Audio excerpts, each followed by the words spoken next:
तुम्हें कितनी बार बताया है, मेरे तैयार होने से पहले मेरा नाश्ता तैयार हो जाना चाहिए। शादी के 22 सालों बाद भी मुझे क्यों बार बार एक ही बात बतानी पड़ती है? सुमन, तुम्हें क्या है? तुम तो आराम से घर पर रहोगी, मुझे काम पर जाना पड़ता है। तुम हो कि हमेशा बेवकूफों जैसी हरकत करती हो। अगर तुम यह जानबूझकर करती हो तो याद रखना, मुझसे बुरा कोई नहीं होगा। आज भी अमन का पारा चढ़ा हुआ था। इन कटु शब्दों में अपना गुस्सा उतारते हुए, गीला तौलिया कुर्सी पर फेंकते हुए अमन गुस्से से लता की तरफ देखने लगा। सुमन के लिए अमन का यह बेवजह का गुस्सा कोई नई बात नहीं थी। वह महीने में 3-4 बार ऐसे ही सुमन पर बरस पड़ता था। पहले पहले सुमन उसका विरोध किया करती थी, लेकिन जब कई सालों तक अमन में कोई बदलाव नहीं दिखा तो सुमन ने खुद को ही बदल दिया। अब अमन के कुछ भी कहने से सुमन को कोई फर्क नहीं पड़ता था। अमन की हर बात वो चुपचाप सिर नीचे झुकाए सुन लेते थी। शादी के पहले 4 साल तक सुमन ने पूरी कोशिश की थी कि अमन को बदला जाए, लेकिन फालतू का गुस्सा करना और बाद में सुमन को भला बुरा कहना, यह मानो जैसे उसकी आदत बन गई थी।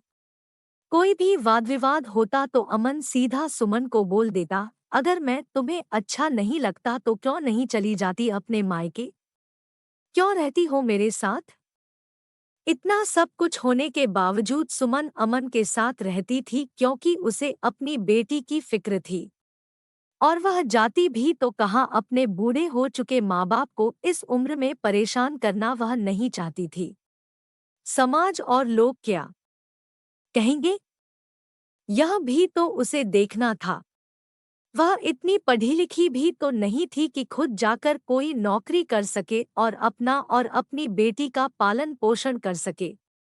सुमन को अब अपनी फिक्र नहीं थी। उसको फिक्र थी तो बस अपनी शादी लायक हो रही बेटी की। सुमन नहीं चाहती थी कि पति पत्नी के झगड़े की वजह से मोनिका डिस्टर्ब हो। मोनिका की पढ़ाई पूरी हो चुकी थी, उसके लिए अब शादी के रिश्ते आने लगे थे।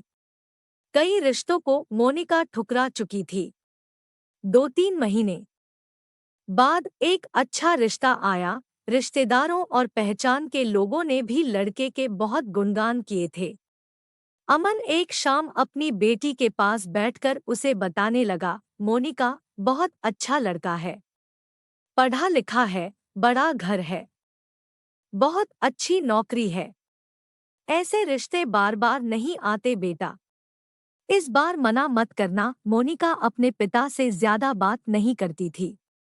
शायद डरती थी या शायद नफरत करती थी, लेकिन आज वो अपनी पूरी हिम्मत इकट्ठा कर बोली, मुझे अभी शादी नहीं करना है पापा। मैं नौकरी करना चाहती हूँ, खुद अपने पैरों पर खड़ी होना चाहती हूँ। हाँ तो उसमें क्या बड़ी बात है? मैंने लड़के से बात की है, वह तुम्हें किसी बात के लिए नहीं रोकेगा। तुम शादी के बाद भी नौकरी कर सकती हो, वह तुम्हें नौकरी के लिए परमिशन दे देगा। अमन बोला, मेरा नौकरी करना या ना करना उसकी परमिशन पर क्यों डिपेंड रहेगा पापा? मोनिका ने पूछा, आज तुम्हारी जबान कुछ ज्यादा नहीं चल रही? अमन गुस्से से आंखें बड़ी करते हुए बोला, पापा मुझे शादी ही नहीं करनी है, क्योंकि शादी के बाद अगर वह लड़का आपके जैसा निकला तो मैं क्या करूंगी? मुझे आपके जैसा जीवन साथी नहीं चाहिए जो बिना बात के मुझ पर हमेशा चिल्लाए। मुझे कुछ भी अपनी पसंद का लेना हो तो 100 बार सोचना पड़े, कहीं वह नाराज ना हो जाए। मेरी तबीयत कैसी भी हो उसे परवाह ना हो। सब्जी थोड़ी सी खराब बन जाए तो घर सर पर उठा ले। उसकी चेक बुक ना मिले तो भी मेरा ही दोष निकाले।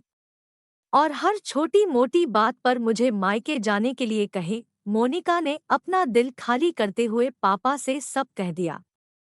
अमन का गुस्सा 7वें आसमान पर था, लेकिन उसके मुंह से एक भी शब्द नहीं फूट रहा था। वो मोनिका की बातें सुन रहा था। मोनिका उतना ही बोलकर चुप नहीं हुई। आज पहली बार वह अपने पापा के सामने इतना कुछ बोल रही थी। पापा, आपने माँ के साथ हमेशा गलत व्यवहार किया है। आप अपने ऑफिस का गुस्सा बिना सोचे समझे माँ पर उतार देते हैं, कभी इस बात की परवाह भी नहीं करते कि उन्हें कैसा लगता होगा। आपकी बातें सुन सुन माँ ने अपना स्वाभिमान खो दिया। अमन आज पहली बार अपने किए बर्तावों को महसूस कर पा रहा था। वो इतना ही बोल पाया, जो तुम्हारा मन है वो करो, मैं तो इतना बुरा हूं ना। मोनिका ने अमन का हाथ पकड़ा और बोली, पापा, मुझे सिर्फ एक सवाल का जवाब दे दो, क्या आप चाहेंगे कि मेरा पति आपके जैसा हो? अगर आपका जवाब हाँ है तो कर दीजिए मेरा रिश्ता आज ही, और ना है तो मुझे आत्मनिर्भर बनने दीजिए। अमन कुछ भी ना बोल पाया और वहां से चुपचाप बाहर चला गया। आज उसे सुमन के सामने जाने में शर्म आ रही थी। चलते चलते उसकी आंखों से आंसू बह रहे थे। अमन ने आज से अपने आप को बदलने का निश्चय किया। अगले दिन से सुमन ने अपने पति में काफी बदलाव देखा। वह सोचने लगी कि जो हिम्मत मोनिका ने दिखाई है, वह हिम्मत अगर मैं पहले ही दिखा देती तो शायद आज परिस्थिति कुछ और होती।